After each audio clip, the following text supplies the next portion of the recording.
الرحمن الرجیم بسم اللہ الرحمن الرحیم اذ یغشیکم النعاس امنة منہ وینزل علیکم من السماء ماء لیطہرکم بہ ویذہب عنکم رجز الشیطان ولیربط علی قلوبکم ویثبت بہ الاقدام اذ یوحی ربک الی الملائکۃ انی معکم فثبتوا الذین آمنوا سألقی فی قلوب الذین کفروا الرعب فاضربوا فوق الاعناق واضربوا منہم کل بنان ذلك بأنهم شاقوا الله ورسوله ومن يشاقق الله ورسوله فإن الله شديد العقاب ذلكم فذوقوه وأن للكافرين عذاب النار يا أيها الذين آمنوا إذا لقيتم الذين كفروا زحفا فلا تولوهم الأدبار صدق الله العظيم۔ آیت نمبر 10 سے لے کر آیت نمبر 15 تک سورہ الانفال ہے، پارہ 9 ہے، انشاءاللہ آج ہم سماعت کریں گے۔ اذ یغشیکم النعاس امنة منہ، یاد کرو جب اللہ نے ڈھانپ دیا تھا تمہیں غنودگی سے تاکہ باعث تسکین ہو اس کی طرف سے۔ وَيُنَزِّلُ عَلَيْكُم مِّنَ السَّمَاءِ مَاءً وَلِيَرْبِطَ عَلَىٰ قُلُوبِكُمْ وَيُثَبِّتَ بِهِ الْأَقْدَامَ، اور مضبوط کر دے تمہارے دلوں کو اور جما دے اس سے تمہارے قدموں کو۔ کفار میدان بدر میں پہلے ہی پہنچ چکے تھے، انہوں نے موضوع جگہ پر اپنے خیمے نصب کر لیے اور پانی پر بھی قبضہ کر لیا۔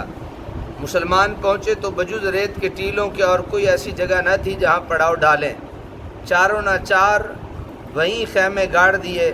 پانی کی بھی سخت قلت تھی، چلتے ہیں تو پاؤں ریت میں دھنستے چلے جاتے ہیں، نماز کا وقت آتا ہے تو وضو غسل کے لیے پانی نہیں، پیاس لگتی ہے تو پینے کے لیے پانی نایاب۔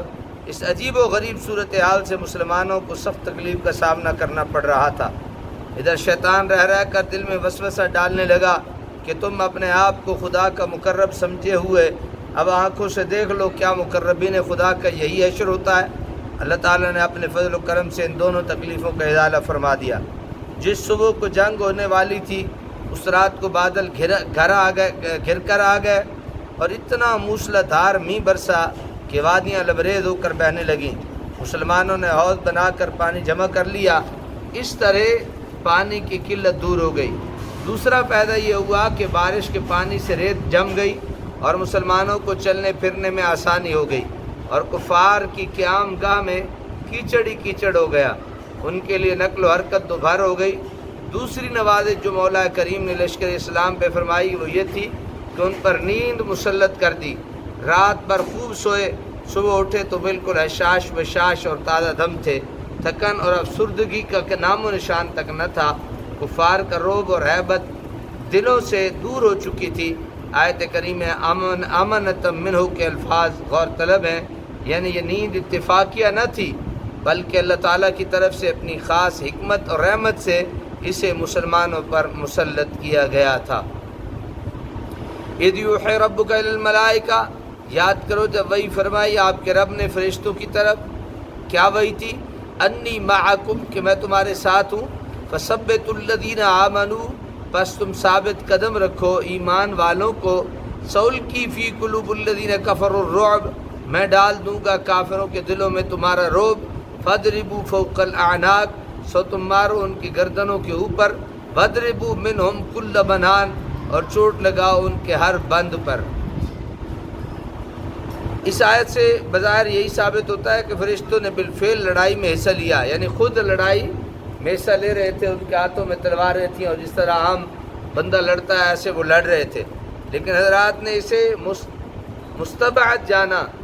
ان کا خیال ہے کہ فضربوا میں خطاب مومنین سے ہے اور انہیں مارنے کا حکم دیا جا رہا ہے، لیکن آیت کے الفاظ اس کی تائید نہیں کرتے۔ منہم کل بنان آیا تو فرمایا کہ بنان ہاتھ پاؤں کی انگلیوں کے پوروں کو بھی کہتے ہیں اور بدن کے جوڑوں کو بھی۔ علماء کرام نے دونوں معنی مراد لیے ہیں، یعنی ان کے پور۔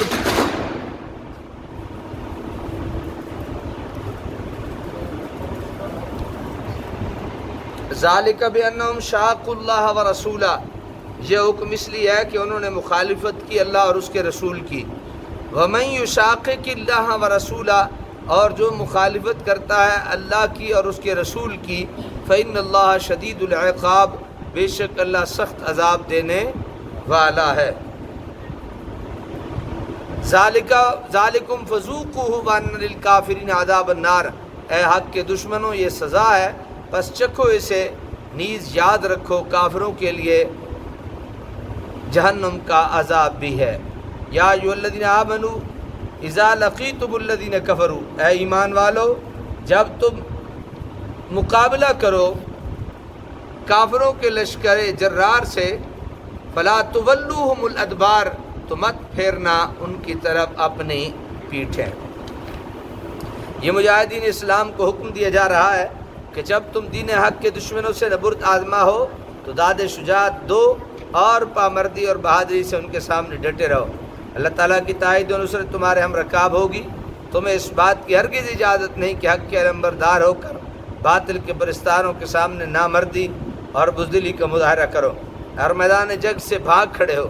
چنانچہ میدان جنگ سے فرار کو حضور اکرم صلی اللہ علیہ وسلم نے اکبر الکبائر یعنی بڑے گناہوں سے بھی بڑا گناہ فرمایا ہے، لیکن یہ گناہ کبیرہ اس وقت ہے جب دشمنوں کی تعداد 2 گنا سے زائد نہ ہو۔